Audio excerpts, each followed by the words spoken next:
నేను మొత్తం పెట్టుకుంది కూడా ఖచ్చితంగా ఇంకా వైసీపీ విముక్త ఆంధ్రప్రదేశ్ ఏదైతే కోరుకున్నానో సరిగ్గా మే 15 లోపు జరిగిపోతుంది.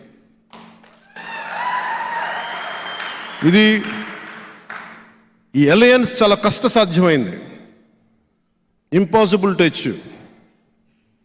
మీ అందరి గుండెల్లో ఇచ్చిన స్థానం నాకు గుండెల్లో ఇంత కొండంత బలాన్ని ఇచ్చింది. నాకు భీమవరంలో మనస్ఫూర్తిగా చెప్తున్నాను, నాకు ఇప్పుడు ఓటమి లేదు. నాకు ముందడిగే ఉంటుంది తప్ప నాకు ఓటమి అనేది తెలియదు. నాకు జీవితంలో గెలుపు కూడా తెలియదు. నాకు ప్రయాణమే తెలుసు, ముందడిగే తెలుసు. నేను కోరుకున్నదల్లా రౌడీల చేతుల్లోకి రాజ్యం వెళ్ళకూడదు. రౌడీల చేతుల నుంచి రాజ్యం తీసుకొని గాంధీలు సుభాష్ చంద్రబోస్లు అక్కర్లేదు, కానీ కనీస విలువలు ఉన్న రాజకీయ నాయకుల చేతిలో